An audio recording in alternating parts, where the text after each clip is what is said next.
Hi hi మాట్లాడే స్వాగతం. ఈరోజు మేము కాశీ వచ్చి 3 రోజులు అయింది. ఇప్పుడు మేము ఉదయాన్నే టైం ఎంత అయింది మనకి? 2 అయింది. స్వామివారి స్పర్శ దర్శనం ఉందంటే స్పెషల్ దర్శనానికి వెళ్తున్నాం. బాగా తెలిసిన వాళ్ళు ఏర్పాటు చేశారనమాట. అందుకని మా వాళ్ళు కూడా చూడండి ఎలా బాగా రెడీ అయ్యారు నీట్గా.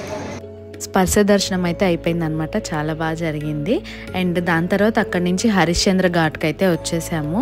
సో ఇక్కడ నిత్యం కూడా బాడీస్ని కాలుస్తూ ఉంటారు. అండ్ ఓన్లీ లోకల్స్కి మాత్రమే ఇక్కడ హరిశ్చంద్ర ఘాట్లో దహన సంస్కారాలన్నీ జరుగుతూ ఉంటాయి అన్నమాట. అండ్ మణికర్ణిక ఘాట్ వచ్చేసరికి అక్కడ మాత్రం ఎవరివైనా సరే చేస్తారు. బట్ ఓన్లీ హరిశ్చంద్ర ఘాట్ దగ్గర వచ్చేసరికి మనకి ఓన్లీ లోకల్స్ వాళ్ళ వరకు, అంటే అరౌండ్ 100 కిలోమీటర్స్లో ఉన్న కాశీకి 100 కిలోమీటర్స్ రేడియస్లో ఉన్న వాళ్ళందరివి కూడా ఇక్కడే కాలుస్తారనమాట.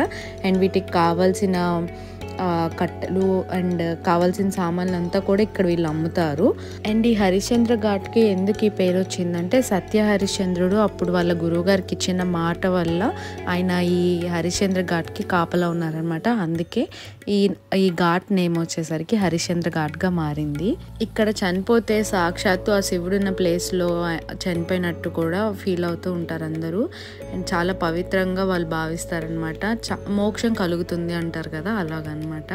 అండ్ వాళ్ళని దహన సంస్కారాలు చేసే ముందు వాళ్ళని గంగలో ఒకసారి అట్లాగా ముంచి తీసుకొని వెళ్ళి ఇంకా ఆ బాడీకి మొత్తం దహన సంస్కారాలన్నీ ఆ తర్వాత చేస్తారనమాట.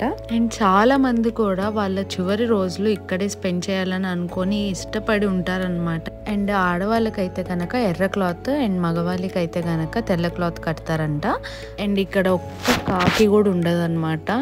ఇంకొకటి ఏంటంటే మనకి బాడీ కాలుతున్నప్పుడు కానీ లేదంటే ఫ్లవర్స్ వాసన కానీ ఏదన్నా స్మెల్ రావటం అలాంటిది ఏమీ ఉండదు ఇక్కడ. నార్మల్గా మనం ఉన్న ప్లేస్లో ఎలా ఉంటుందో అదే స్మెల్ ఉంటుంది అనమాట. అంటే చాలామందికి బాడీ వాసన అలా అనిపిస్తుంది కదా, అలా ఏమి ఉండదు అనమాట. మనకి హరిశ్చంద్ర ఘాట్లో ఎదురుగా ఇవి ఎక్కడైతే బాడీస్ అన్నిటిని కూడా కాలుస్తారో వీటి ఆపోజిట్లో కరెక్ట్గా హరిశ్చంద్రు స్వయంగా స్థాపించిన లింగకారం అనేది ఉంటుంది అనమాట.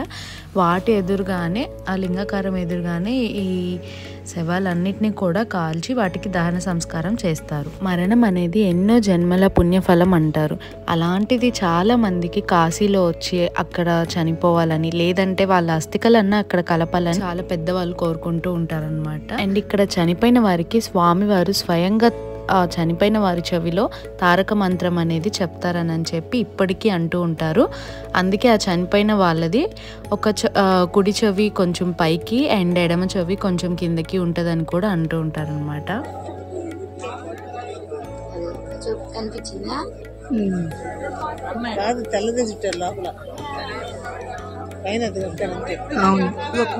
చూడండి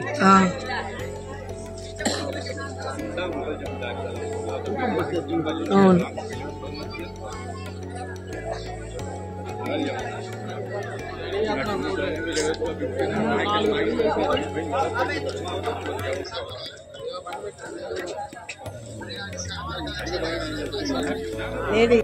ఇక్కడ కాకులు అయితే కనిపించవు కానీ మేకలు, కుక్కలు ఆ చనిపోయిన వాళ్ళ దగ్గర ఇక్కడ మేకలు ఇవైతే కనుక ఆ ఫ్లవర్స్ అవన్నీ కూడా తింటూ ఉంటాయి అన్నమాట.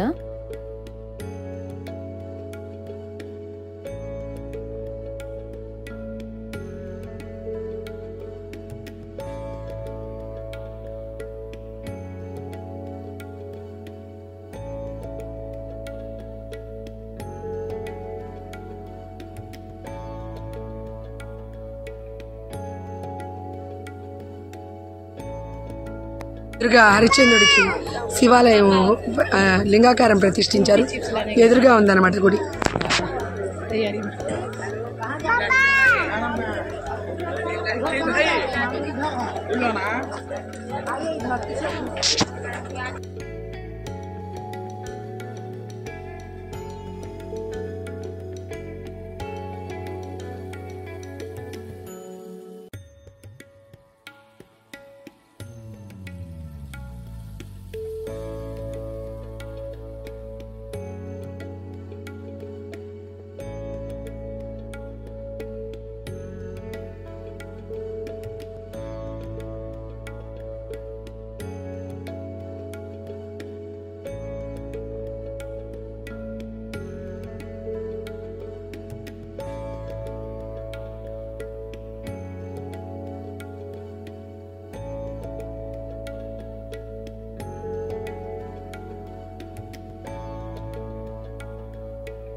ఇదిగో ఈ సన్నివేశం చూసారండి, తల్లి హృదయం ఎలాంటిదో. బాగా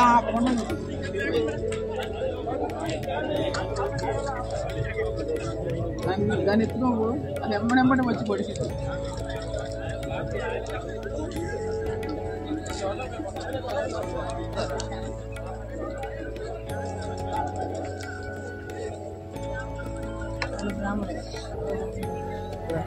ఇక్కడ పిండ ప్రదానాలు చేస్తూ ఉన్నారు హరిశ్చంద్ర ఘాట్లోనే ఒక పక్కన.